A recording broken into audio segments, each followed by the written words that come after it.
Good evening, everybody, and thank you for joining us on Monday, April 1st for our special meeting on the proposed tax rate public hearing. So call to order. And Madam Clerk, roll call, please. Schultz. Here. Lada. Here. Cruz. Here. Hallbaker. Here. Ganfield. Here. Chrisman. Dunn. Here. Councilmember Chrisman absent, Mayor. Thank you, Madam Clerk. So we'll now open the public hearing on the proposed fiscal year 2025 property tax rate for the city of Cedar Falls. Do we have a motion to receive and file proof of publication and notice of hearing? So moved. Second. Second, then requires a voice vote. So all those in favor? Aye. All opposed? Okay, motion carries. So, Madam Clerk, any written communications? I have no written communications on file, Mr. Mayor. All right, and then we have staff comments from Director Rodenbeck. Thanks, Mayor. I'm just going to jump right in so we can get to any public comments or council discussion. So just real quickly, as everyone knows, the budget process is kind of a long process. We start back in October, and I've outlined these before, so I won't go through them again, but it's really just to let everyone know it is kind of a long process. We're certifying TIF, we're approving a CIP. In February, we did hold a budget work session to talk about the proposed levy rate that we have for tonight. March, as all of you probably saw, the letters came out to citizens, so all of you would have gotten your letter. And so this is where we're here tonight, this is one of the new requirements under House File 718 is to have this special hearing on the total proposed tax rate. So that's what we're here for tonight. And then just a reminder to everyone, by April 30th, we do have to have everything filed with the county and the state. This is the first of two hearings, so we'll have this hearing on the rate, and then in 2 weeks, on the council agenda tonight, you'll see setting that date for the second hearing for April 15th in 2 weeks. Again, because things are new, and this is actually a new step or a different step than what was in the past, I thought I would just point out this was guidance provided by the state of Iowa. So again, this hearing had to have its own meeting. That's why we're meeting at 5:15 for a council meeting. No other business can be discussed at the meeting. It only can have one item on the agenda. No resolutions required. It's just a hearing on the full proposed tax rate. And the notice of the hearing had to be published, no less than 10, no more than 20, and it was published in the Courier on March 14th. On that same day, we are also required to get it out on our website and our social media pages, so that was out there. And then, as I mentioned later on the council meeting tonight, we can set the second hearing as long as this hearing's already been held. And just as it said, it can't be at the same meeting. It had to be at two distinct meetings. Can be on the same night, but two distinct meetings. So just because it's been a month, a little over a month since our last presentation, I'm not going through the whole presentation again, but just a few things I just wanted to remind because it has been a month. So, as we always talk about, there's three things for the public to understand about their property taxes. It includes their valuation, the rollback, and the tax rate. So you may recall at our last presentation we talked about valuations. There was increased valuations this year. On average, they saw about 20% increases for valuations in Cedar Falls. In regards to the rollback, and just a reminder, that's set by the state. Valuations are by the county, rollback by the state. Commercial rollback stayed at 90%. So it was 90% for FY24, still 90% for FY25. And then also a reminder that we talked a little bit about that business tax credit, which is that bill that happened a year ago that said the first $150,000 of commercial property is taxed just like residential. And then they appropriated funds to backfill that amount. So that's a little bit about commercial. Residential rollback, again, last time we talked about that it did decrease for FY25 from 54.65 to 46.34, and it was the largest one-year change since 1979, so that was a dramatic decrease on the residential side.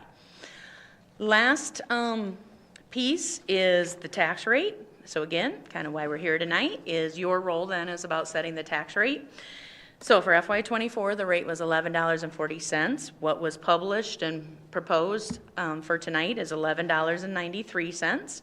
So there's an increase of 53 cents. I know there's been questions, how do we compare to other cities our size? So as you see, we're, I think, the 7th lowest on the chart last year for FY24. Of course, we don't know how we stand for FY25 yet because everybody's working on their budgets. But I think it would also note that you'll notice in your budget book that if you actually take it, property taxes per capita, we're ranked 4th lowest. So we're the 7th lowest rate, but 4th lowest per capita. So we kind of talked about taking all in that into account about value and rollback and the rate at the $11.93 rate, which is what's being proposed. People in the letters over this past month had that negative 11% they would have saw on their letter. On the front page of the letter, it would have showed the $11.93. On the back side, it would have showed that 11% decrease for residential. Commercial, it also showed in the letter that negative 11% as well, because again, the first 150,000 is taxed like residential, and so the example in the form letter used 100,000, so that's why it looked the same for residential and commercial. We understand, though, that first column is, that's not really how it works if your commercial property's over 150. So like we said, if you have a $500,000 commercial property, you can see it's a 1% increase because you got to take the first 150 at the residential, then the rest at the commercial. So all of this gets a little confusing, I understand. What percentage is my taxes going up, down, what's happening? So again, this is what was in the letters, the negative 11%. Have had a couple calls from people, kind of just a little confused about the letter, which we were expecting since it is, one, it's new this year, and two, it's a form letter that the state had, so it wasn't specific to somebody's property. Now, I think in the last presentation too, we talked about that negative 11 does not take into account if you had any increase in your valuation. So we talked about last time, if you had the average of 20%, residential would see that 6.5% increase, or about $40 increase per year on a $100,000 home. Obviously, if you have a $300,000 home, it'd be $120 increase from the prior year. Now, I think to add to some of the confusion is also, I think there was an article in the paper about what our taxes are going up, and it's a different number. It's not the negative 11, and it's not the 6.5. Now it's a 9% number. So I wanted to show that as well, just because there's maybe been some confusion about that. So 9%. So it does show our total levy going up about $2 million, and I think it's pretty. That sounds like a lot, but that really shouldn't be a surprise to council because it is.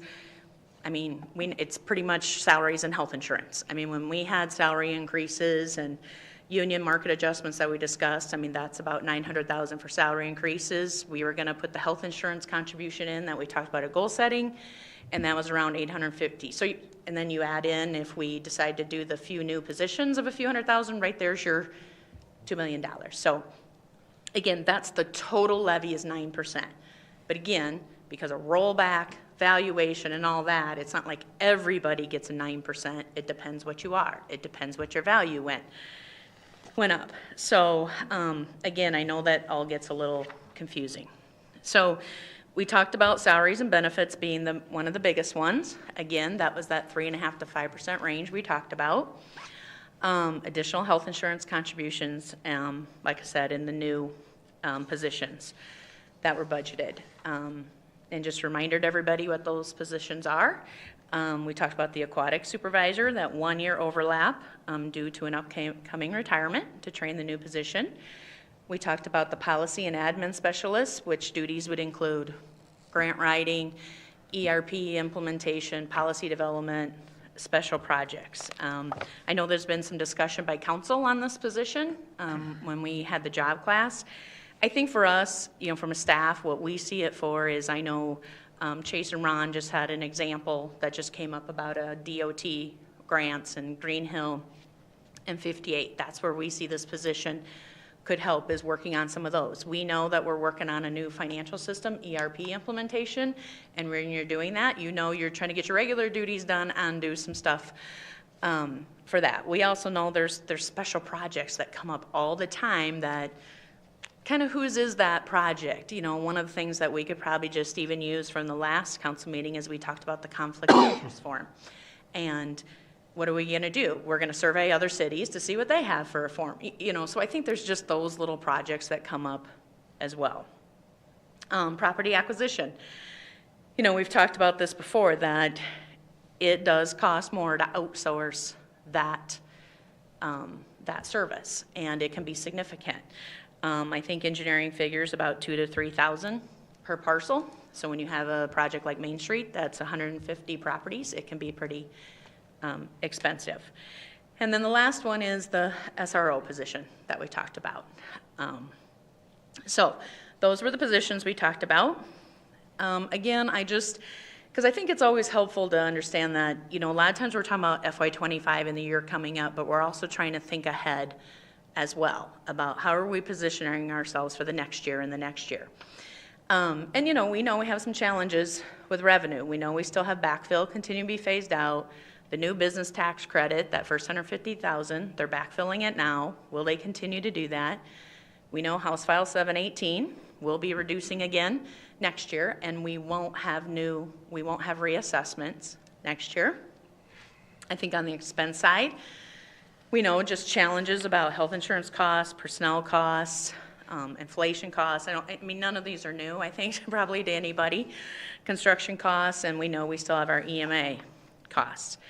But how is Cedar Falls positioned to, how do we not only deal with 25, but how do we deal in future years? And we also like to look at, okay, what tools do we still have that, if things get real bad, what do we have? So we know we're still saving up for capital replacement funds. We've talked about that policy of if there's excess, using it for capital projects funds. We save up for a certain percentage of all of our rec fees, and some of that go to also fund capital projects. So we save that up, so when we have those projects that have to be done, we can do that. Continue to save a portion of the TIF release for future economic development. Just a reminder that we used to, so I think it was in 2018, the unified district, the one area of that district expired. And so that release was about 1.3 million. And so for the city. And so we had a policy there that we would reserve that for future economic development. Last year, you may recall that was reduced down to 400,000 because I know there was interest to try to have lower property tax rate last year. So we only did 400,000. That's what's in again for this year is 400,000. So it's not like we went back up to the 1.3 million. We kept it at the 400,000. So the whole point being is we're not saving as much as we used to, but we are still at least saving a portion of it. We still have capacity in our trust and agency levy, and quite frankly, that's what helped us in this upcoming year. You know, when our restrictions were on that general levy, we were able to levy some things out of trust and agency, so that's what helped us. And we currently still have a very low debt rate. Fortunately, we own 60 cents as our debt rate, which is extremely low. And so that's also something that is kind of our tools that if there was projects to be done and we don't have other revenue sources, we do have a very low debt rate. So just to wrap up, so again, budget schedule, having this public hearing right now. We will, at the end of this, close the public hearing, and then we will be setting tonight later to have the hearing on the actual budget adoption on April 15th. So for tonight, again, having the public hearing and close that hearing, set that public hearing for April 15th. That's on the council later tonight. And then at this time, we'll bring forward the budget at the proposed $11.93 for the April 15th, or council can provide recommended changes to staff and allow for changes that to be made for the April 15th prior to adoption. So kind of where we're at tonight. Again, remember the $11.93 is what's published, will be published, but you can always go down from the $11.93, can't go up. So I think at this time, Mayor, I think it's public comment and then to council discussion. Okay. Thank you, Jen.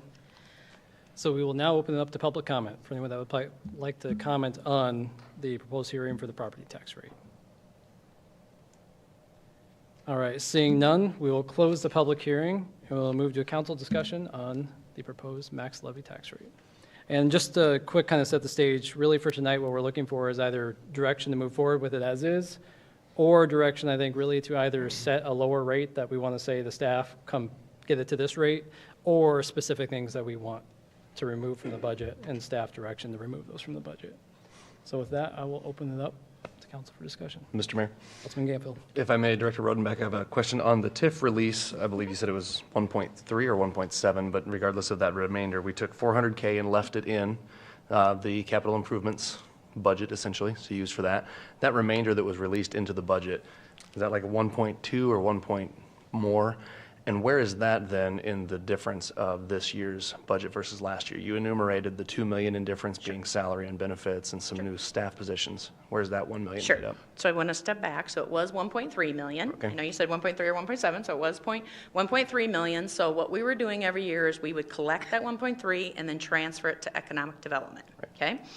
So last year, or the year we're in right now, FY '24, we lowered that to 400,000, so that's what's getting transferred now. And really, that extra 900,000, quite honestly, was what offset the EMA increase. I mean, that, EMA increased about 900,000. That's what offset this. So for this year, it was kind of the same. We left it at 400,000, so there was really no change. already in there. Does that make sense? It does. And then EMA went up just a little bit, the 70,000 or 80,000. So. Thankfully not.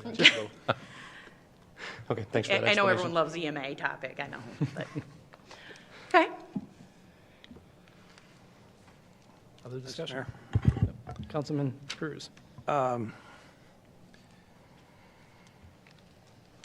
Couple things, really. Last year, we had 13 different items that were brought forward with things that we could trim. Penny here, a couple cents there. And for, every 10 cents, what does that change on, or excuse me, 100,000 changes about 10 cents? So for this year, 100,000 changes it up by 5 cents. 5 cents, okay. Yep. So last year, I remember we debated extensively the hotel motel revenue, and we budgeted 500,000 from, I think, what was only going to be 350. We're coming in projected at 700,000, so there's 200,000 more. Where does that go? I mean, and where is that reflected in our budget Sure. for 25? Sure. So one of the things, again, and you're right, we talked a lot about hotel motel tax last year, and we've been fortunate the last couple of years that it's been more than what we have budgeted. But we also remember we had a year when it wasn't more, it was less because of COVID. And I think the problem that maybe, I don't know if I want to say got lost a little bit last year, was what we use that hotel motel tax revenue for is for various things. A lot of it is quality of life and visitors and tourism. So last year when we decided to say, hey, let's take the 300,000 plus the 50,000 and use it to help lower the property tax rate, you're really kind of hurting those quality of life projects. I'll pick the trails. Trails is a perfect example. There's a percentage that we say the hotel motel tax is going to go for trails. So when that extra comes in, we transfer extra to the trails. Like we take that same percentage, I think it's 9%, it's in the book, but and so by not doing that last year, then that really extra didn't get to go to trails. So one could argue our rate helping now to lower the tax rate, but we're really hurting for, because now if we need to do trail maintenance in the future, now we got to have a way to pay for that if we're not helping with the extra hotel motel tax. But the trail Trails. isn't the only thing the money's going for. Nope, parks, trails, cultural, visitors and tourism. Missing one, but I can't think, it's another human and leisure, Public art. capital. Public art Public committee. art, yep. But I'm looking at 217 projects here. That's taking 87 million. Talking about the CIP. Oh, on the CIP, CIP, got it. I mean, that's the majority of where monies are allocated. I mean, I'd like to see us trim back that millage rate at some increment, because we're looking at a dramatic increase in property values. Granted, we had the rollback that adjusted it, but there's still inflationary pressures on the taxable rate. We have $91 million more in taxable values throughout the city. and we've had the steady increase since fiscal year 20, of course with COVID. So we need to do something to help the citizens. And I think, granted, we got projects to do, but the 53-cent increase proposed this year is the highest I look back over the last 10, 11 years, by far. So in a sense, when the valuations are rising for the city to tax, we're getting our increase. It's just a matter of the 217 projects, something in there can be trimmed here and there. That's one item, and that's why I look at the hotel motel revenue coming in. It doesn't just cover the trails. There's, out of the 217 projects, there's got to be something in there we can allocate some money to. Housing conversion, we've talked about that before. We always allocate 100,000. If I can, quick, Daryl. Just question, would you guys prefer to address like the hotel motel at a time and then move on to a different topic, or Sure. you like that? One at a time. So first, maybe we'll just talk about the hotel motel, focus on that one. So I think the discussion is, do we want to look at, I think essentially we would raise what our expected revenue is from hotel motel and use that as the revenue instead of taking it from the tax rate. And again, to go with the Director Rodenbeck was saying, we use that surplus toward quality of life projects. So I think it's just a discussion on, do we like how we're managing that, or do we want to look at using it for buying down the tax rate? Mr. Mayor, Yep, Councilman Dunn. just to keep it real simple, I am not in favor of that, and the reason that I'm not in favor of that is we have certain policy that has gotten us to a pretty enviable place. Got through a pandemic pretty unscathed, thankfully. I don't want to keep, I guess I'm going to use a word that sounds harsher than it is, but I don't want to keep violating those policies because I feel like those policies have got us to where we are today. So I'm not in favor of taking that money. Okay, thank you. Mr. Mayor, actually, I have a question for Director Rodenbeck, if that's okay, because I heard Councilmember Cruz say that because of the increase in valuation, we're seeing that increase. But the reality is that if we kept the same millage rate and we were actually seeing that increase, we might have made up that $2 million based on the valuations. But it's the historic rollback, that decrease in the rollback that is requiring that increase in the millage rate, correct? Correct, and actually two things. One, it's the rollback, like you talked about, went down so bad, but also keep in mind with the House File 718, we could have seen $700,000 in growth, and we only got to see $400,000 of growth because of that ratcheting down, so to speak, to go from the 839 down to 810. So it's really two factors. Right, understood, thank you.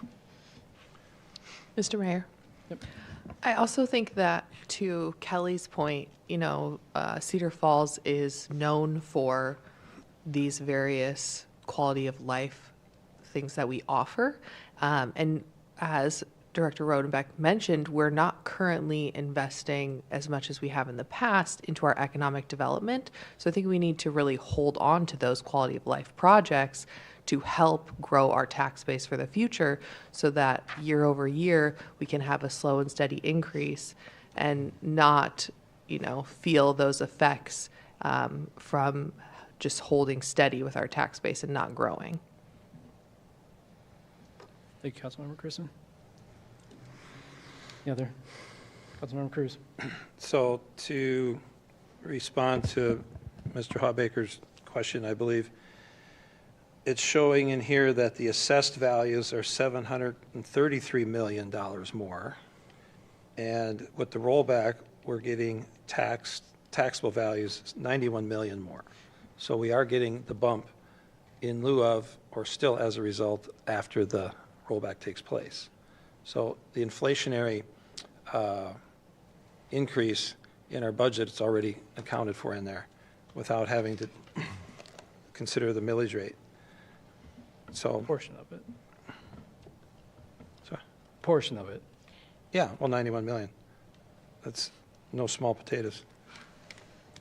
But I don't think if we trim on our millage rate, we're going to affect really anything in the city. It's going to save the taxpayers money, keep money in their pockets, and they can spend it where they feel they want to spend it within their budgets and not be extracted from them, involuntarily, so to speak. It's just a general philosophy I have as a financial planner over the years, and I think that's a general philosophy in a lot of budgeting processes. Keep the money in the people's pockets and let them spend it how they see fit in general is a wise way to go. So if we're done with the hotel motel discussion. Well, no, still have open comments on that. Anybody else want to talk on the hotel motel? I think, Mr. Mayor, if I may just ask one Yeah. question. I'm thinking of this from a couple sides, but Councilman Schultz's comment about not having a crystal ball, it makes me wonder, what are the numbers that we're actually looking at here? We didn't carry over that transfer to this year's budget like we scraped some from last year, right? Do Correct. we know what we're projecting to be over? How much could we bring into the general fund for relief? So it looks like right now, if the same 3 quarters were the same for the fourth, I think we could have an extra 300,000, I would say. And again, knowing that extra half of it automatically goes to visitors and tourism, because that's how that works. So you can't really have the full amount, you got to only have half. And again, I think it's there, it could be used. I think my concern always, and again, that's what maybe got lost last year, is if we're relying on that every year to balance our budget, I think the year it doesn't, let's say it comes in at budget, not even below, at budget, now we're going to have to increase our millage rate up because now we just had money that we were using and now we don't have again. So I think that's the hard part, and I get the part about crystal ball, or it does seem, well, don't we know it because we have it in hand. I get it, but I'm not sure if it's the good long-term policy. And as a follow-up, if I may, I know that it's not great long-term policy, but we are in unique circumstances over the last few Sure. years, as we all have seen. I think it would be worth looking at some sort of compromise, maybe even bringing 100,000 of that in for relief, because that's about a nickel.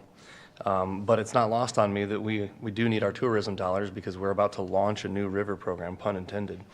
So we want to be able to market that well. I don't think taking all of that money would be helpful, but I would be in favor of maybe bringing 100K of that to lower our max levy rate to, what would it be, 1188 at that Yep. point. Yep. So I would motion that for discussion, whether we could remove 100,000 of that V&T from one column to the other to bring the max levy rate to 1188. And just for a quick discussion, if you don't mind holding that motion for a second, do we as a group want to discuss just high level, are we wanting to move forward with starting to get into the line item by line item, looking at options to cut, or do we want to, just want to make sure we're wanting to get into that conversation before we start jumping in? Well, I think that that's a great idea, that maybe we can start cutting pennies out, but I think let's get to the end and then maybe review and then do an overall, because something might come up that is going to be more impactful, and then we'll go, well, we already cut a nickel here. Yep. So I propose we wait.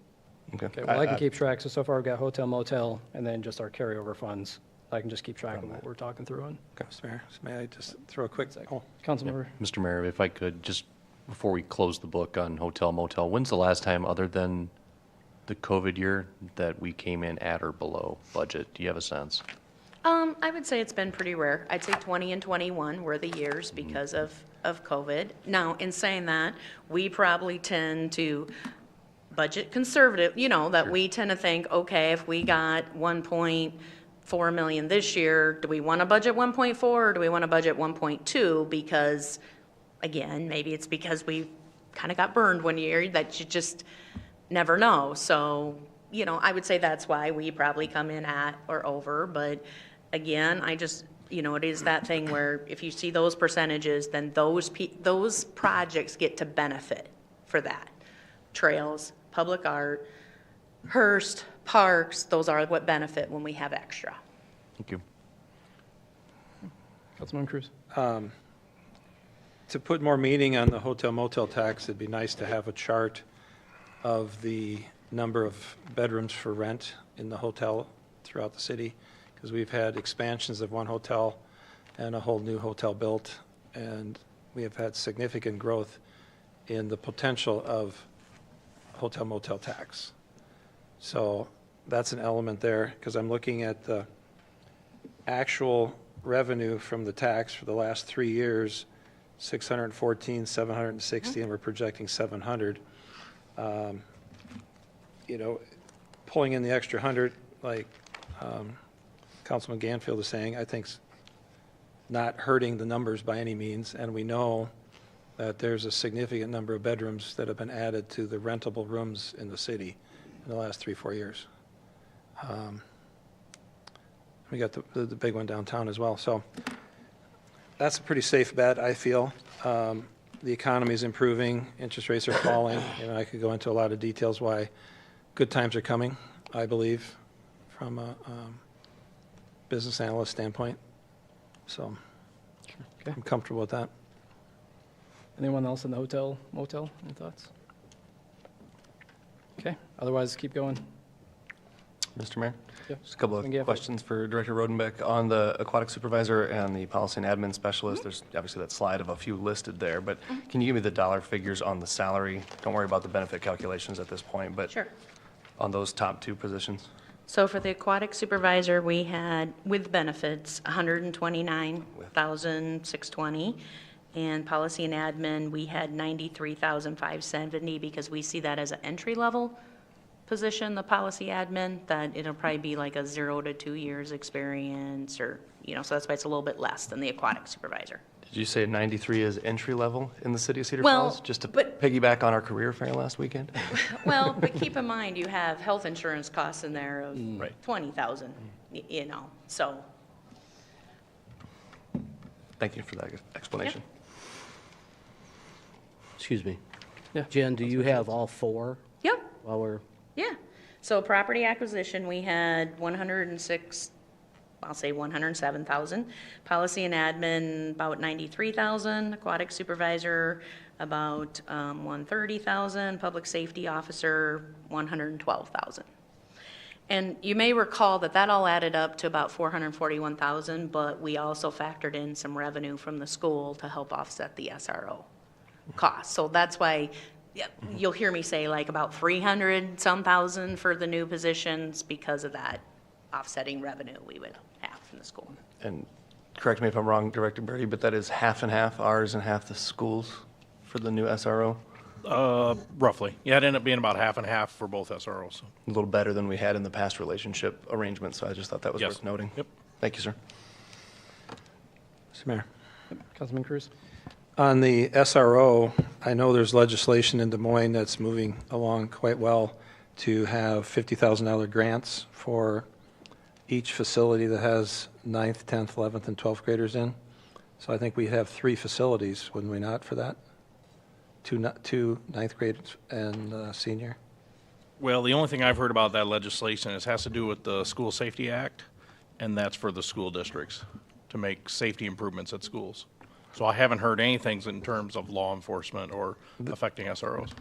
There is, I've read it multiple times, there's $50,000 grants for SROs to be in any building, each building that has 9th, 10th, 11th, or 12th graders. So we'd have 3 buildings for that. That's the first time I've ever heard it. Okay, I can get you the language. Okay. Another question, do we still apply for the DARE grant? We don't have the DARE program in Cedar Falls. And I would hop back to that last topic too. You know, I'm in the Chiefs group, so is Chief Howard. Never been any talk about that 50,000 for SROs. It's been moving along through House and Senate both. It's on the it's called unfinished business list right now. Okay. We can Yeah, take a like look you at said, it. Mr. If you want to get us the bill numbers, we can sure check Yep. on it too, Yep. with our lobbyists or whatever also. I can send you a copy of it. Yeah. Okay. Anyone else in the, did you have anything? Well, anyone else in the policy or the positions? Mr. Mayor, Yep. Councilman Lila? I think you've shared this in the past, and I just don't remember. The amount of cost it takes every time we do a right-of-way acquisition or something, I mean, just Sure. ballpark it. So I think we figure about between $2,000 to $3,000. So I think on Main Street for the 150 properties, it came out to be like 2,400 or something per property. then. Per transaction. Yeah. And about how many of those a year? Well, I mean, I think it depends on projects, which we understand is always the problem with that position is you never know. I mean, again, Main Street had 150 properties, but, Center Street might have had 30 properties, I think it was. So it kind of depends on the project. So it would be safe to say that some years that position is going to pay for itself. Oh, yeah, right. Because I did ask staff for this last year, if we had the position, what have we spent on it? And it was about 188,000 for sure that we've spent so far this current year on that work that would have been done by this position if it had been in place.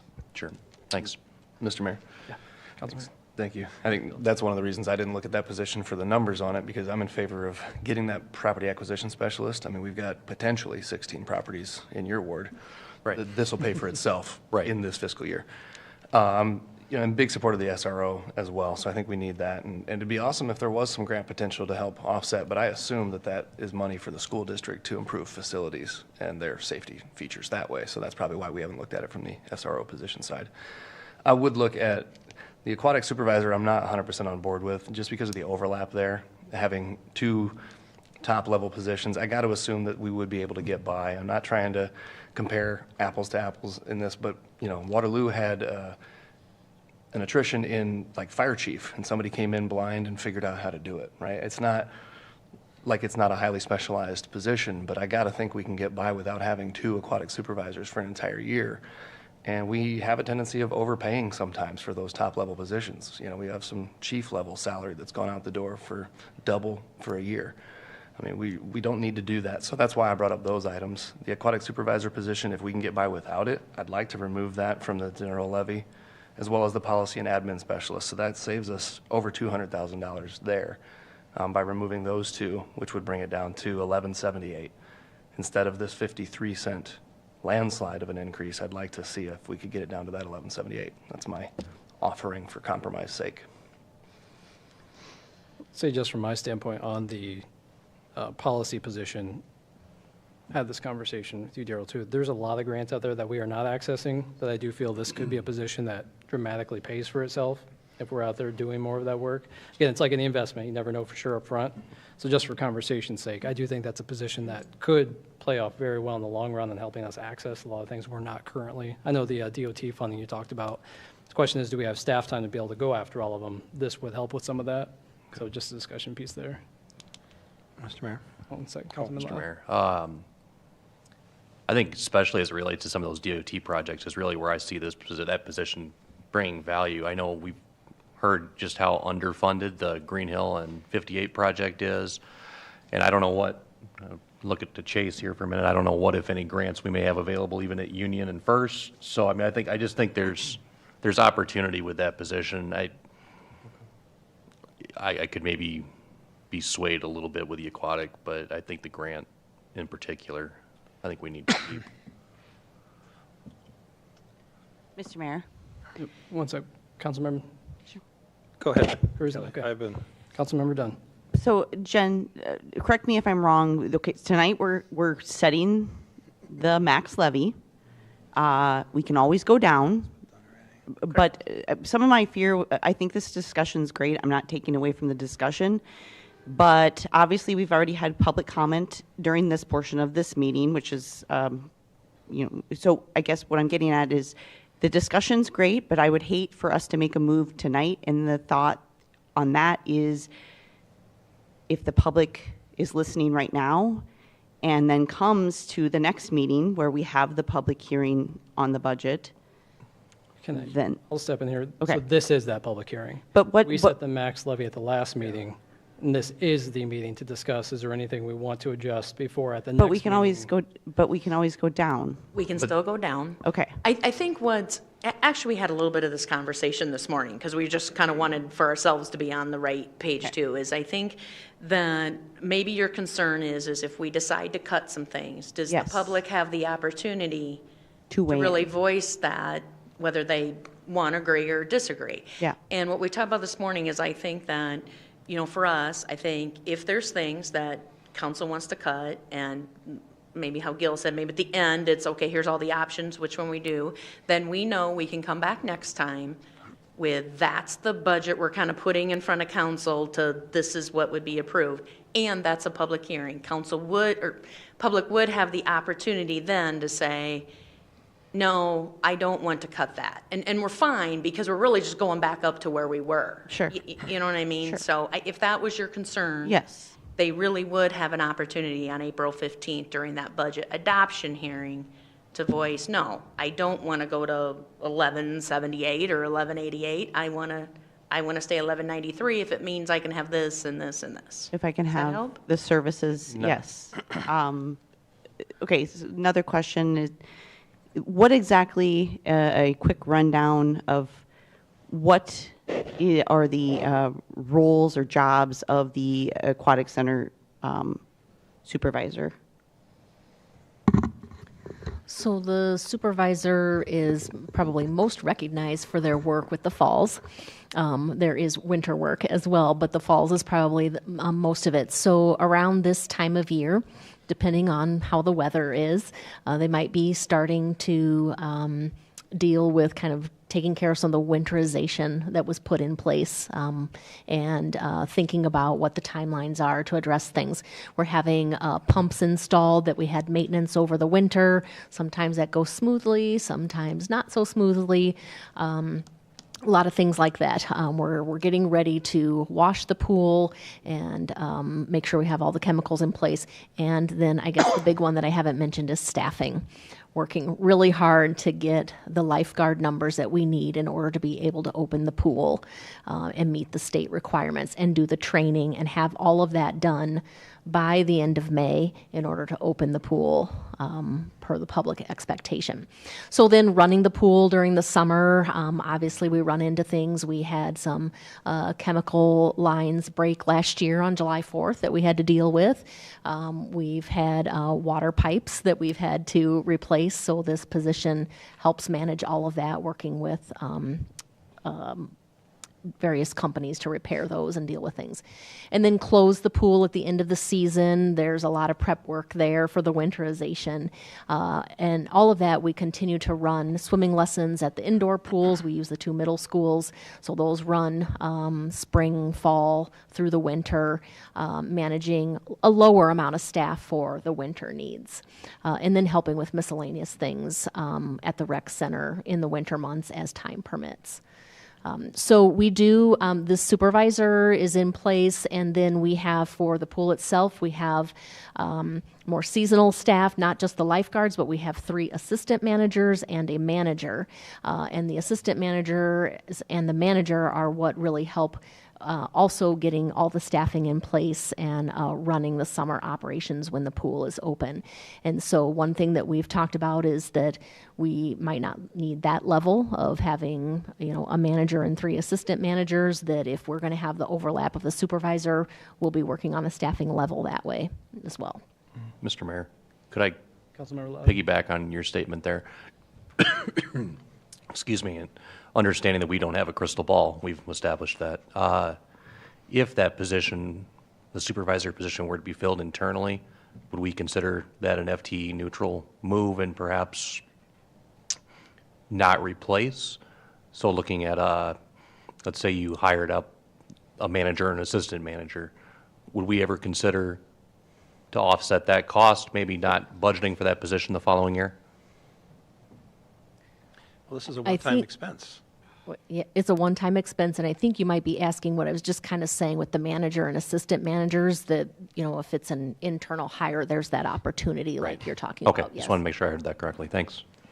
I have a, Mr. Mayor, Councilmember Schultz. the current supervisor that's going to eventually be vacated, is this a comparable salary to what we are currently paying and what we'll anticipate each year that the compensation will be?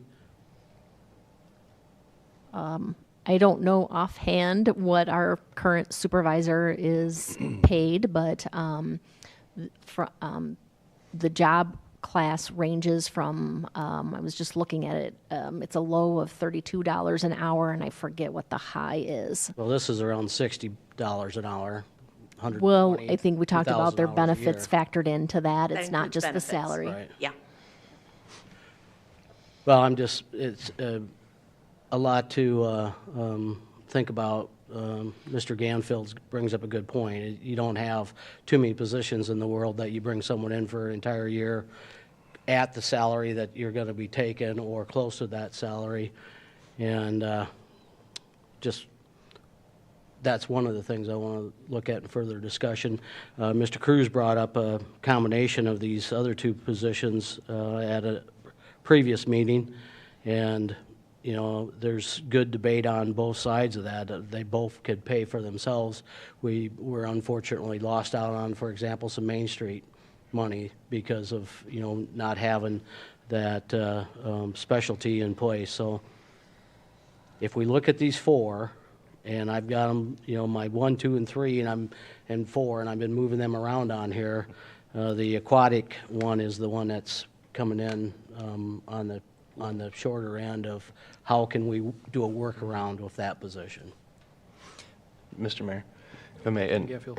and I just wanted to double check, Stephanie, you did say that you do have a plan. You could work a plan with some internal training. It sounds like you've got a pretty good grasp of what they'll need to do. And so if we're hiring somebody at that level, they're going to be able to figure it out anyway. So we could potentially have a workable plan without endangering our visitors to the falls, correct? If we did eliminate this extra position of training? Well, I'm not exactly sure what you're asking, but I mean, what I talked about, what we have in place is we have the recreation supervisor that's ultimately responsible for everything, but then they do hire a pool manager and assistant managers to help run the facility and help with the hiring for the falls specifically. Yeah. Gotcha. Okay. And then, if I may, just to piggyback, I think we had earlier discussion at the work session about the public comment need for this particular meeting, and I just wanted to make sure I understood exactly what Councilmember Dunn's question was there, because we do need to have the deliberation at a later meeting if we're going to reduce things. But if we do bring this down to an 1178 or an 1182 or 3 tonight, the public could not ask us to put things back in above that level. So we would be forced to cut something from the budget at the actual budget adoption, correct? Because we can't go back up above the 1183. So we already had the public comment tonight, which there wasn't any, unfortunately. Right. So again, we published at the 1193. In February, we established the 1193 as that total rate.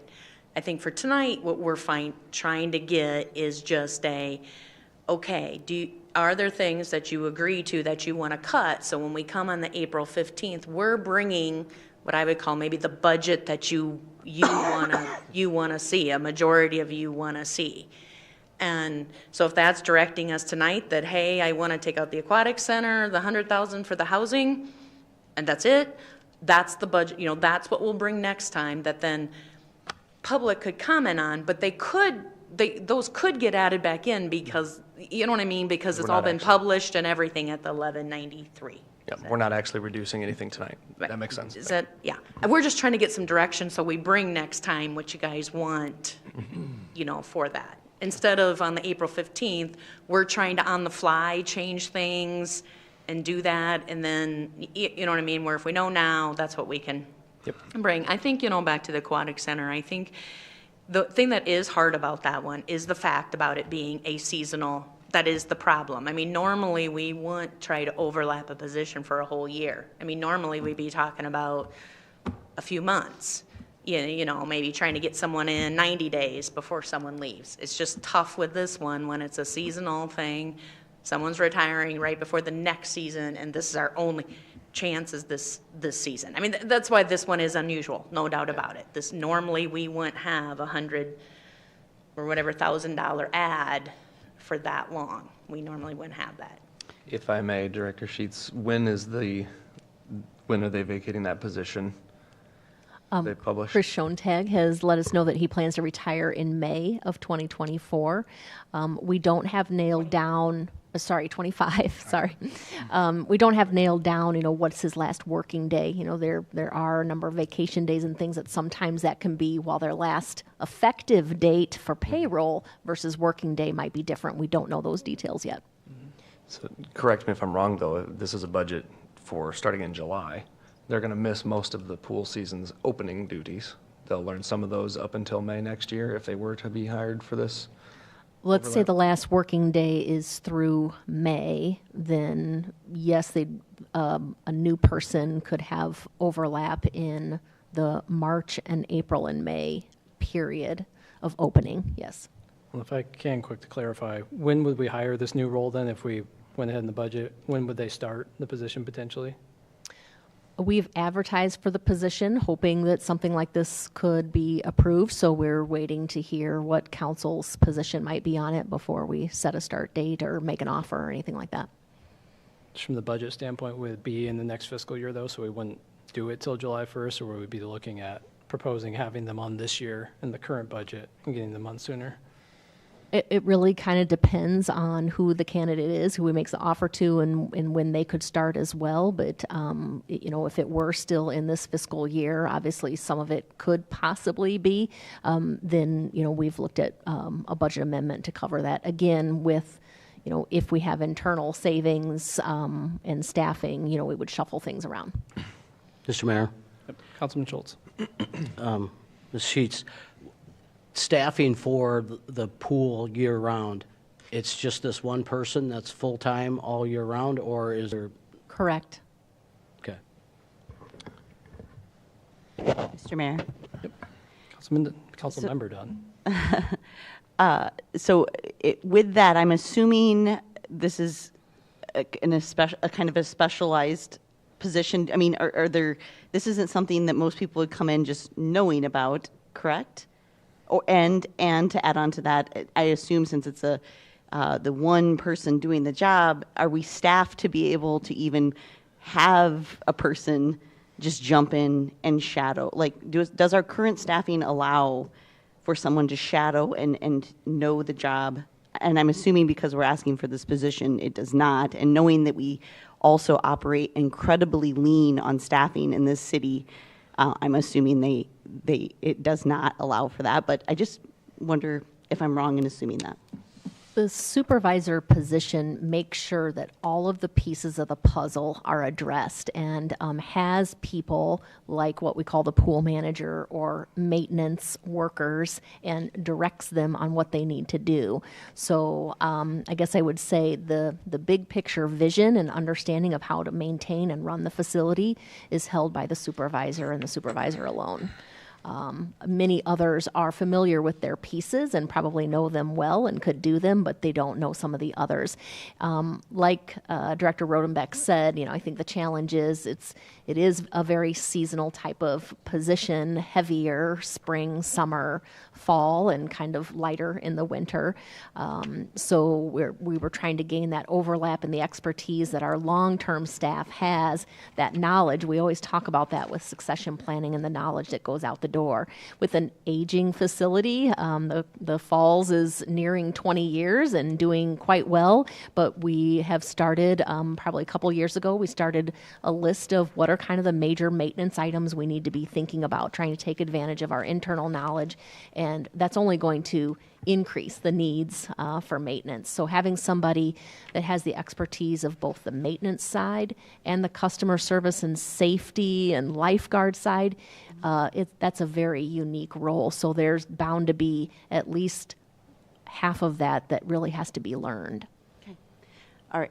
And if I could just continue on, I guess the concern, I again appreciate the conversation, but I would hate for us to put ourselves in a position where, the pool is a very important quality of life aspect of our community, especially when, I don't know if you've been keeping up, but communities around us are not opening their pools this year. Also, when you think about who goes to the pool, it's a good portion of the clientele are young children or young adults who somebody at home probably loves them a lot and expects there to be a professional staff there. Also thinking about when you buy a pool pass, you're hoping that your child or family member can be able to use that pool pass as much as possible. And we've spoke about the aging facility. It's a one-time cost. I understand that it's a good chunk of money, but to paint ourselves into a corner of possibly setting ourselves up for maybe not failure, but not being our very best. I think we all field emails and phone calls. Citizens have a certain expectation of the services that are provided in this community. And I think nickel and diming our way down and painting ourselves in a bad place because we were trying to get down a few cents on the levy, I really worry about that. So just think about that when, and think about, you know, your response if things aren't going well when that person does retire and we have a person winging that job and trying to learn the aspects of that job. Mr. Mayor, I would absolutely echo all of those sentiments. I think that our pool is vital to the success of our community. I mean, we saw that people were, you know, strongly in support of building a new pool. When we experience issues at the pool, we hear about them. It is clearly a priority to our citizens, and I think we need to make this position a priority. I understand that it is a higher cost, and perhaps we don't understand exactly how this role functions, but I think that our staff has a good understanding of it, and they've requested it, and so I think we should meet that request. Mr. Mayor. Councilman Cruz. The aquatic supervisor that we're proposing here, to me, more than likely would be an internal hire that understands front-facing to the public. You know, they're probably not going to be the person handing out towels and checking people in on a day-by-day basis. So what the public will see will be the current summer help and some of the other managers that have been there for a long time. So I'm not that concerned that we're going to not have a quality facility showing to the public. So I still think that's the low-hanging fruit on the totem pole here, or whatever, that we can trim back on. And it's not going to be a full year overlap anyway. It's a one-time training situation. We should look at some one-time revenue to cover a one-time expense, which, granted, this person will continue on. It'd be nice to know what the current supervisor's making for pay and then compare it to the 130, because I would think we're going to be a little bit less with the pay scale. Jennifer, if you have. So I think it's about 85,000 is the salary. The new person coming in? Right. Okay. Which I don't know that's that far off, unfortunately, with where we're at with hiring supervisors and managers. Okay. But again, you have component. when benefits are that expensive. Right. Well, enough on that for me. Before we switch topics, everyone need more discussion on Mr. aquatics, Mayor, or- just to clarify, I wasn't talking about, although I do believe they're incredibly important, the people handing out towels, but I do believe it's quality when the pumps function to keep the facility running. So I guess that's the quality I'm talking about, is a functioning, I don't know how a pool works, but I know there's lots of water moving and filters and all those things. And I know that I couldn't just go in there and do it. I think it's kind of like when you milk cows, Daryl. I mean, you don't just go away and leave somebody to wing it. You want it done right. I I'm saying that because you're a farm kid, right? when you're Yeah, that's fine. I have Hey. no problem with that, but I think the mechanics that are hired throughout the city for anything would be the ones doing this type of work. It's, white collar, gray collar, whatever you want to call it, but somebody fixing the pumps probably not going to be the supervisor. I mean, they may need to know how it works, but, the mechanics would be the ones doing it, but I could be wrong. So actually, those supervisors, you can go back to when Bruce Verink was there, or Chris Schoentag, since Bruce has been gone. They're very hands-on. Those are the guys that are actually in the pump doing the wrench turning and That's all fine. of those things. So Just Okay. my first reaction. And quick, any other conversation on those positions? Okay, Councilman Cruz. I did want to bring up House File 2586. I sent that to Craig DeBerti. You can look at that. It does indeed have a grant program built into it, as well as firearm training and that sort of thing. So it does exist. It's out there. House File 2586. Okay, we'll take a look. at that. HF 2586. I had a conversation with someone on these topics here, and they pointed out to me, that the DEI person that was hired a year or so ago was going to work 30% on the DEI component of things, and then 70% of their time was going to be spent on other things. That was what was explained to me by a previous council person that sat right to my left. 50, we talked about it being a shared position between HRC, so they are the ones who are basically the staff liaison to the HRC. They take the minutes, do the agendas, help them plan their events, and then half is for DEI. We say it's about half and half, but it was a split. I mean, it doesn't say in the job class, you'll work 20 hours on HRC, 20 hours of DEI, but that's how we looked at it. It's Okay. a split to really do those two things. Yep. Okay. I'm going to open it up just since keep it moving around. Anybody else? Other specific budget topics?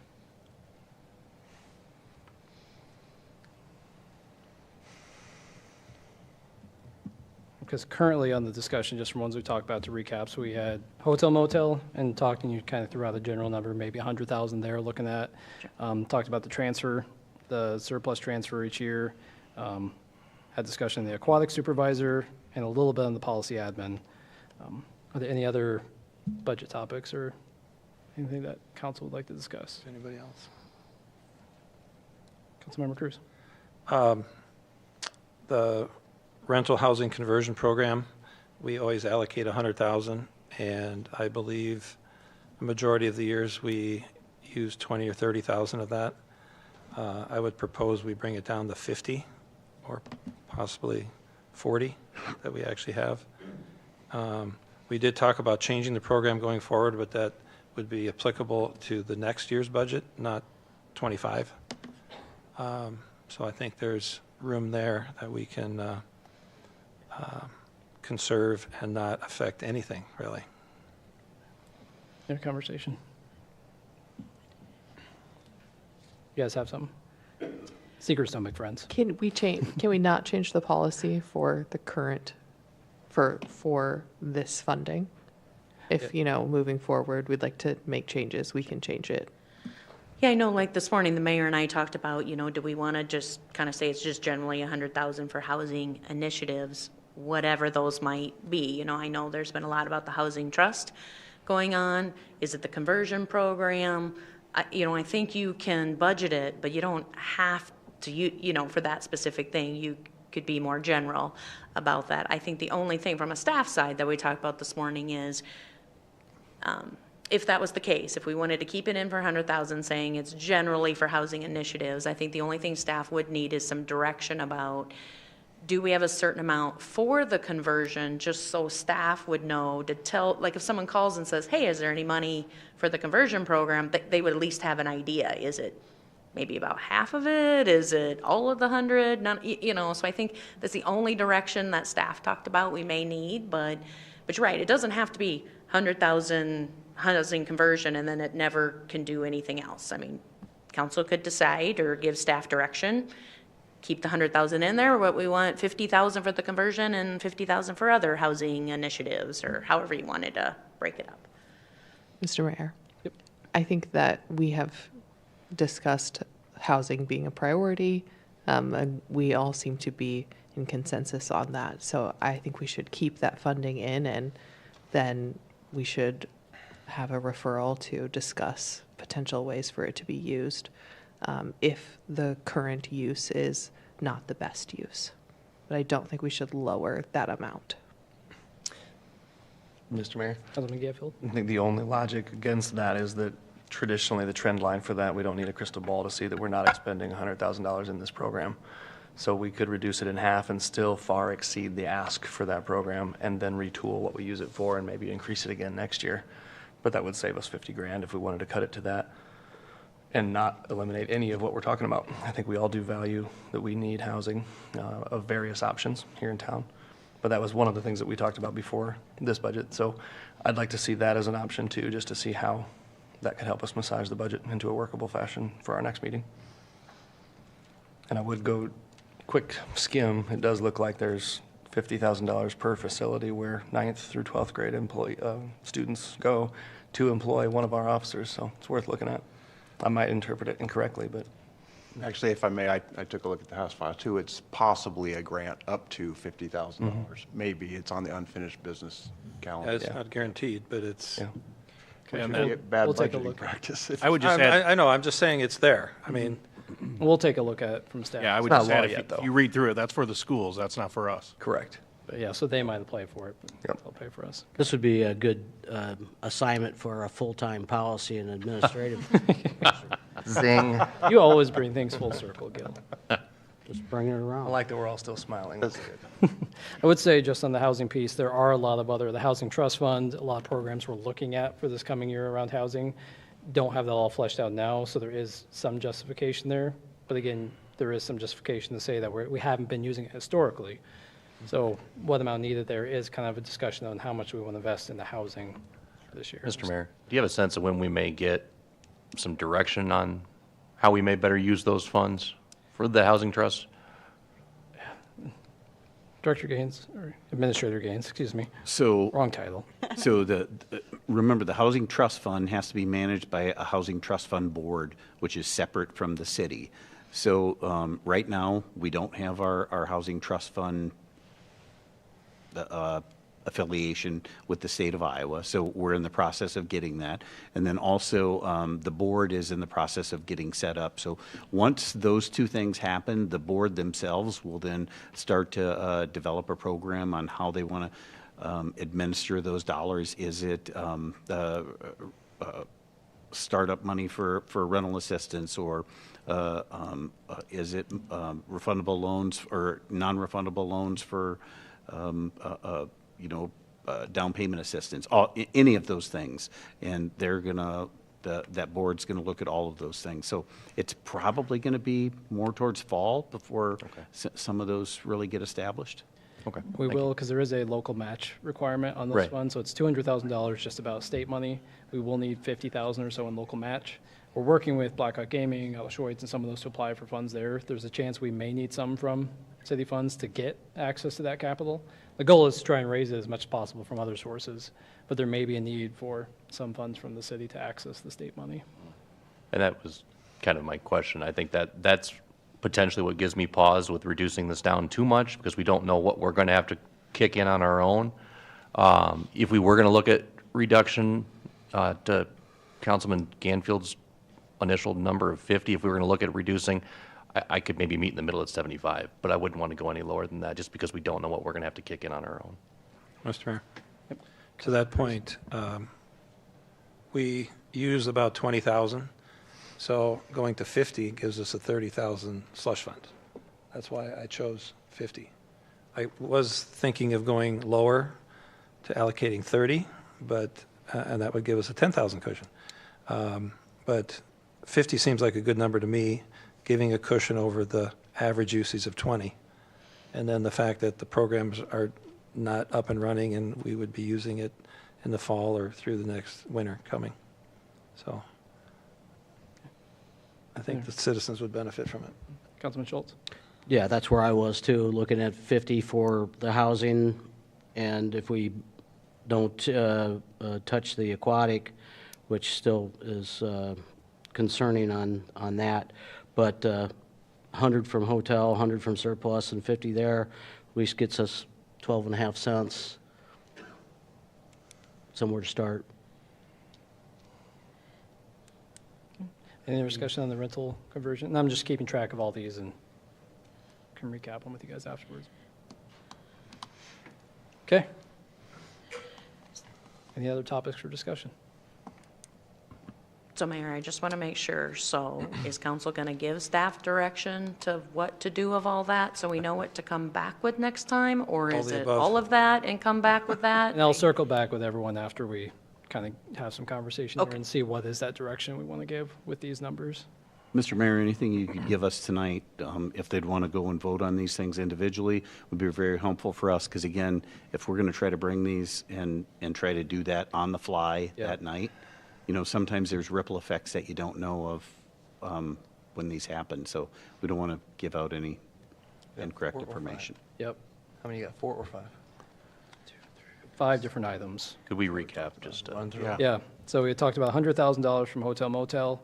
That would just be increasing what we're proposing from the revenue side. $100,000 from the transfer of surplus funds for this year. We've got the $100,000 there for the aquatic supervisor. I've got the policy and admin role in there, but that one we didn't have as much discussion on, but I just have it on the list. And then looking at $50,000 for the rental conversion, or the proposed 75, Councilmember Latha mentioned. Are you just going to do them like an individual vote, and is that what we can do? You want to run and get the blocks? Green. I have them here. Okay, thanks. Any other discussion on other items? Can we decide on consensus on having them present some of those removed at the next budget? So that's what I think we'll look at, is how we want to give direction to staff, is that we could go through and vote on each of these and kind of try to decide now, is that what we want to do is propose, come back with a budget that makes these adjustments. I think that's the most efficient use of our time, so Yep. they have some more concrete consensus on ideas. I like the idea of putting them all down as we stated. Public can give us feedback, and then we could do the final vote next time. Mr. Mayor? Yep, Councilmember. On the flip side of that, though, if there's, are we going to, like, if the consensus isn't even there to touch things tonight, and next meeting, we need to move on next meeting, otherwise we're going to end up having ourselves a special meeting, right? Correct, because to get it filed by the 30th, so. Right. That's why I think staff was asking, Yeah. do you want to make some motions tonight? Keep in mind, Right. again, the next meeting means we already have to have them done by a week from today. You know, so I think getting Right. direction, that's why I think we were talking about, is it And we making could always sense put to 'em give us back. direction? If at the public hearing, people were like, no, I really don't want to cut the coaxium, whatever it is, we could put it back. But I just thought if we can get some direction, or like you said, if we know the majority doesn't want to do that, then we won't mess around with trying to cut it out if majority doesn't want it. Okay. And we could start with a vote to just look for consensus to even dig in on these and go item by item. Mr. Mayor, with the idea that, again, we don't want to create too much more work, but Director Rodenbeck, you would just be providing us the scenarios that we outlined. For example, what happens if, right? If we only cut the aquatic supervisor, right? Sure. Okay. Right. So- But I think what Ron was saying is why we like to know that is we like to actually kind of run the numbers to Right. make sure we have it exactly, Yep. what it is. And just an example, the aquatic supervisor, if we give direction to not do that, there might be additional costs that we're going to incur trying to figure out how to manage that role if we're going to not have that position come on. I'm not saying there are necessarily, just there might be additional things staff has to figure out with that The direction. ripple effects. Yep. Sure. Right. Mr. Mayor, I mean, to that effect, that you're trying to figure out a 6-pin combination lock or a 5-pin combination lock and all the different scenarios, I think to save that work, why don't we start with the upfront? I mean, we've massaged a little bit of a compromise through dialogue here. I was looking at a couple positions, we're down to one of those positions maybe. We were looking at $100,000 removed, we're talking about 50. I mean, there's a lot of compromise dialogue that's been had here, so I'd be in favor of those 5 items, coming back with an option to remove those 5 items if we have consensus around that. So I'd make that motion that we direct staff to show us those 5 items removed as compromised on tonight. I'd second that. So we have a motion and second to look at giving staff direction to put together a budget proposal that would look at these 5 items Right. and changing those in the budget. Mr. Mayor? Kevin, did you? Do you understand the direction? Well, I think what I'm hearing is we're going to increase our budgeted revenue for hotel motel by 100,000, I think is what I heard. Yep. By the way, I should clarify, does that mean we're really increasing by 200,000? Because 100,000 automatically goes to visitor and tourism, which isn't in the general fund. So I think that's what, I mean, I'm just logistically, I think that means we're really estimating for 1.4 million, not 1.2, because half of it automatically goes to V&T. So it won't help, I guess, the general fund is what I'm Good trying clarifying question. to say. So the numbers in our report are half, and we're talking 100. So on that page in the book, it shows all 1.2 million, but it shows 600,000 for V&T. It shows 40,000 for trails. So essentially, if we increase it by only 100, we're only going to put 50,000 back in the general fund. 50,000 of that's going to go back. Right, so that's why I Well, wanted to clarify that, which I'm looking on what was page really- 6-3 is the page Okay, I'm I'm looking looking on page 5.5. 5.5. So you'll see it shows tax, because 6.3 is only visitors and tourism half. Right, So that's- 5.5 would show it all, the half that goes to visitor and tourism, how much goes to park and rec, how much goes to trail maintenance, how much goes to tourism, cultural, all that's on 5-5. So that's why I wanted to clarify that. Is it 200,000 and 100,000 for general fund, or 100,000 and 50,000? Now, again, I want to point out on page, if anyone happened to be, we show on page 3-37 how that happens by a percent. So again, I guess my question I'm asking is, when you're saying you want to increase it, does that mean now trails doesn't get it, cultural, public art, they don't get it because you want it to go to property tax relief? Because if you want it to go to property tax relief, it doesn't help, because then those things don't get it. I mean, and I want to keep in mind that our hotel motel tax, when it was voted on, says this is what we're using it for. So I'm just getting a little nervous about when we say we're using it for property tax relief. Now, I understand someone could argue, well, then we'll give less to parks. I mean, I understand we can say we're moving the money around, but I also am not sure everybody understands all of that. So I'm trying to be careful about what that means, or maybe like Kevin's saying, do we know exactly what you mean when you say 100,000? I'm not sure I know exactly yet what that means. Yep. Yeah. Councilman Hallbaker. Right, thank you. I mean, and that's kind of the point, and I think you're driving it home, and maybe that's the ripple effects you're talking Right. about, Ron, is that really, when you're saying, all I want to do is decrease the millage a cent or 5 cents, what you're saying is we're cutting something, and this is an example of that in the budget. So for example, when you say, if we want to move that money around, we are dramatically impacting those other things we have money dedicated to, and we have to keep that in mind. So instead of focusing on the percentage, I take Councilmember Dunn's point that we need to focus on the investment in the future that this revenue represents. Mr. Mayor? Councilman Cruz. I look at it as keeping the money in the citizens' pocket so they can decide where they want to spend it. I think that's more powerful than anything, really. Well, I Instead of think right now we're just trying to figure out the technicality of. But I'm saying, asking for I mean, this, whether they're we saying can that do it. we're going to jip our budget for these other components, but the citizens can spend that money in other places in the city, and probably will, or save it, pay down their mortgage, what have you. So it's not just, shorting something, here. We got economic development money that I'm still trying to figure out the actual balance in there. If we pulled out some money out of that to cover the aquatic person for 1 year, whatever works in a, what I say, $87 million budget with 217 projects, I think we can squeeze out 100,000. Mr. Mayor? Sorry. No, go ahead. Councilmember Dunn. So to that point, I do love saving money in my own budget, but something that I've heard throughout different events this past year and past years before that is if my option as a citizen, I'm speaking as the citizens who have spoke to me, if my option as a citizen is to save a few cents and lose the service that I care deeply about and the quality of the service, then I'd much rather pay the few cents with my fellow citizens to ensure that that service or program or project or whatever continues. So I think while Councilman Cruz, I do love to save money, but if we all come together and throw a few cents in and really great things continue to happen, I think that there are a good amount of folks who think that way as well.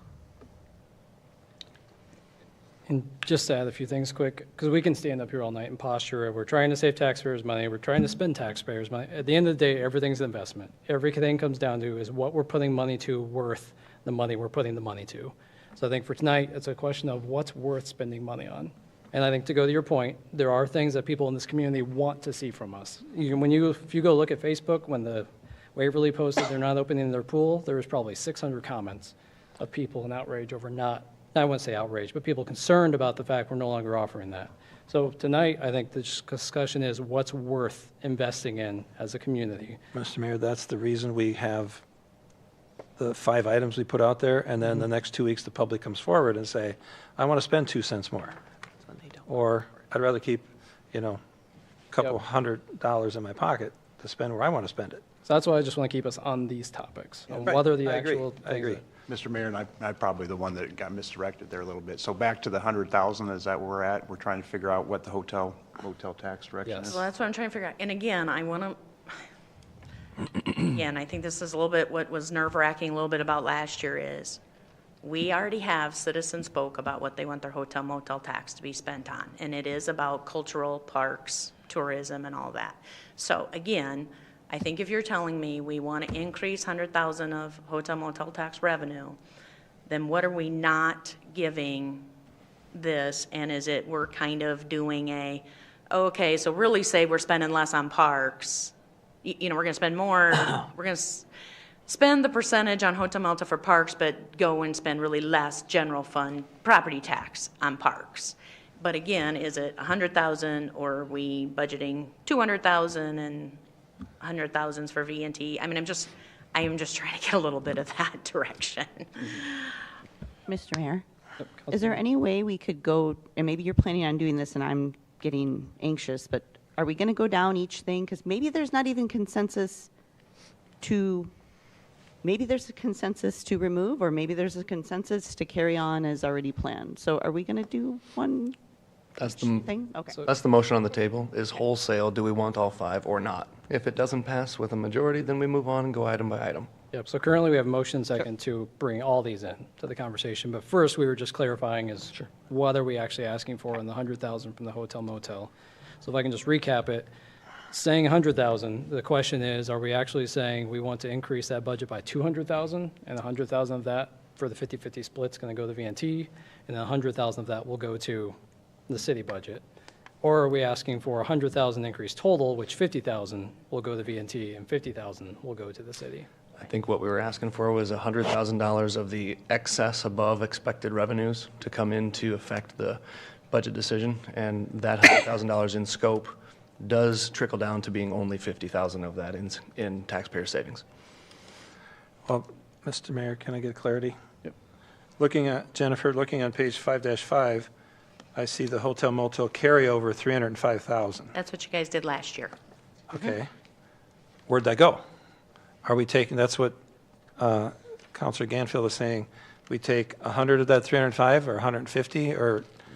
And then up above, we look at the visitor tourism, actual 760, budgeted was 500, there's 260,000. That number, where'd that go? So I'm seeing 500 and some thousand. Is that then cut in half, or is that the half that the city is getting? Do you remember, Jen? Can you just give us a rundown of how it worked last year? Sure. So last year said we were going to take 300,000 of the extra we received in &23 to help lower the taxes in FY24. So that's why we have in there that's why we put that in there, that 300 and some thousand. And then to answer your question, Darla, is that, so when it says 500,000 is budgeted for V&T, but 700,000 is coming in over budget, that does not help the general fund, because we take the 700,000 and we transfer it to V&T where it has to go, 50%.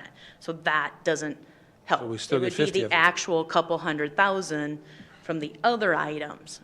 But again, that's what I was saying is, when we do that, normally, if we didn't do that for trails, I'm going to pick trails, then that full 63,000 would get to be used for trails and a trail project.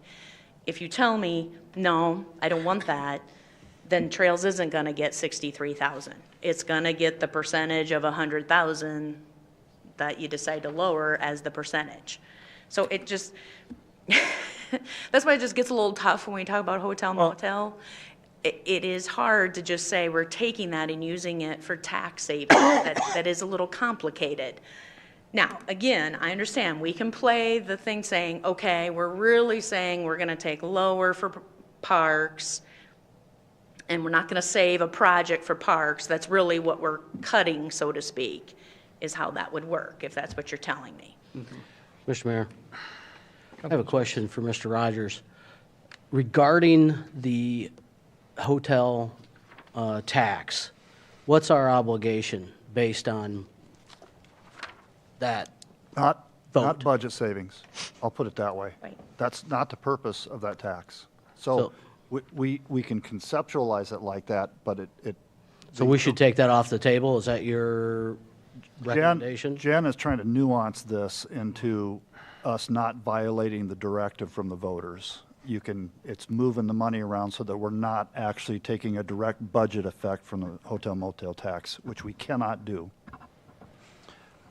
So that's I guess my point. Well, if I may, Mr. Mayor? Mr. Mayor, can we call the question and vote for them on the motion that's on the table, and then we can keep going on that? Can I call the question? I'll ask just Jen quick, because I'm just trying to make sure, if we call the question, technically speaking, do we know what we're calling? Because that's the concern, is do we have a good I think understanding of what we're, I think we're voting on the motion on the table if we call the question. Yep. And then if that doesn't pass, then we're going line by line. Yeah. yeah, but I just want to make sure we know if we approve this, if this vote goes through, we don't necessarily, it sounds like, have a clear consensus on what that actually happens after we approve that. I Because- thought I I thought she heard if just it was, came- I thought I heard if it passed, I thought I heard Councilmember Ganfield say it's really only $50,000 savings to the general fund. It's 100,000 total. Did I say? And so I assumed if the motion passed for all 5 items, that's what we would understand. Yep. Okay, That as to long as be- we're clear on that. Okay, so we have a motion and second, and then is this a voice vote, just to? Could we clarify exactly what we're, That's the Sure. thing we're trying to do, and that call the question is not we got to vote if we want to do call the question first. Point of No, order. there's a Mr. Mayor. motion on the floor. Yes. so So could you point of clarify order, that? if I may. We asked whether we could call the question. The question has not been called. We are being able to go ahead and vote since we've got a motion on the floor that is, should we accept all 5 of these items on wholesale? Let's go ahead and take that vote. Okay. Could I just explain what I think I understand the Yep. 5 to be? Yeah, So clarify I think the 5 would be, the first option would be a $50,000 savings, I think is what I heard. We would take, I think when you said $100,000 surplus, we're saying for the current year, what we have extra in anything in the general fund, we're going to use that to help buy down the property tax rate. For 25, I think is what I heard, 100,000. Do not budget for the aquatic supervisor, so that was the 129 some thousand. Do not budget for the police, or policy and admin specialist, which was that 94,000. Reduce the housing conversion to 50,000. I thought that's what I heard the 5 things Those were the 5. were. So 100, Do you think so? 100, 200, 300, maybe it's 400,000 reducing? Mr. Mayor, I guess I'd still like to clarify a number, if I may. So Jennifer, you were characterizing that we would redirect the money to property tax relief, but what I'm looking at here, item 110, sidewalk trails, reconstruction program, 100,000 in GO money. So we're taking the surplus from hotel motel and paying trails out of, which is the mandate, instead of GO money. That's, Okay, which doesn't save 100,000 then every year, because if it's about GO money, we sell bonds for 10 years, you're really not reducing the current year by 100,000, if that's what you're saying. but there's, the point earlier, there's 217 projects in here, and I Mm-hmm. just looked real quick to find one. We're whittling away at the millage rate here, and out of the 217, Yes, there are all We have a sorts of, motion to- I call the question. And I thought I called the question. I asked, you and then I asked. said I called the question. So we have someone call the finish my question. sentence? Now, if he calls the question, we have to immediately stop, and, so the question's been called. All in favor of the call the question? Aye. All opposed? So the motion, question's been called, and the motion is to approve these 5 items, to give direction to staff to come at the next meeting with a proposed budget of what that looks like. So all those in favor? Wait, Aye. Point of order. If we don't vote for this, we'll continue the discussion. Yes, if we don't vote for this, we will continue discussion on them individually. Okay. So all those in favor? Aye. All opposed? Nay. Motion does not pass. So we'll look to go through these one by one. We'll start from the top. So the first one is the hotel motel. Mr. Mayor. I'm sorry. Well, we have to have a motion. Is that what we're looking for? Yep. I have to make the motion in the positive, and then we can vote it down. Or whatever. Or I'll look for a Or pass motion. it, I'll look for a motion. Is there a motion to approve directing staff to look at what would be a 50,000 amount towards that, with $100,000? I make that motion, Mr. Mayor. Second. So it's been motioned and seconded. Any council discussion? Seeing none, voice vote. So all those in favor? Aye. All opposed? Nay. That motion does not carry. Did you get that? I think it's 2-5. Good? Yep. Okay. So that motion does not carry. Look, second one, so we have $100,000 transfer from this year's surplus funds that would be carried over into next year's budget. So moved. Second. Motion seconded. Did you have something, Jen? Well, I just didn't know if everyone understood. I mean, I think that's what we're saying. So if at the end of the year, we have general fund savings, we're going to say, we're going to take 100,000 and we're going to assume, instead of putting that toward a capital project, we're going to reduce the FY '25 budget rate, right? I just want to make sure. Yeah, okay. Any council discussion? Mr. Mayor, if I may, Director Rodenbeck, do you have a speculative number on what we might be trending towards for Sure. general fund savings? So I mentioned last time that I assumed that it was maybe around 300,000 because I knew we had some positions in engineering. Actually, right now, Lisa Roding's been working on budget amendments, so it's easier to kind of have a little bit of feel for that. So we're looking at, we think that there could be about $500,000 savings from positions we know have been open, unfortunately. I just, that's the unfortunate thing. But that's where we're looking at, that we know in engineering and police, there's been some positions that haven't been at full capacity. Okay, so we have motion second. Any further discussion? All right, all those in favor? Aye. All opposed? Nay. Show of hands. Show of hands for all those in favor? And all opposed? So the motion does pass 4-3. And then we'll move on to the next one. So 130,000-ish for the aquatic supervisor. So we have a motion for staff to come back with that, not in the budget. So moved. Second. Motion and seconded. Any discussion? All right, so all those voting in favor? Aye. All opposed? Nay. We have a show of hands, all voting in favor? And all opposed? So that does not pass 4-3. Okay, next one, so the policy and admin positions. This would be directing staff to not include the 93,000 for the policy and admin position. Do we have a motion? Motion? Second. So we have a motion and second. Any council discussion? Yeah. All right, seeing none, all those in favor? Aye. All opposed? Nay. Okay, that motion does not pass. And looking at the last one, so we have looking for a motion for $50,000 to reduce the rental conversion program to $50,000 from the 100,000. So moved. Second. So motion second, any discussion? Okay, seeing none, all those voting in favor? Aye. And all opposed? Nay. We'll do all those in favor, show of hands. And all opposed. The motion carries 4-3. All right, so having all those discussed, is there any further discussion from council on the proposed budget for 2025 property tax rate? So I think I heard 150,000 total. I think I heard 100,000 from leftover rate and reducing housing conversion to 50. Correct. Okay. All right, seeing no further discussion, we will adjourn this meeting, and we will be back at 7 o'clock for the regular scheduled council meeting. Thank you, everyone.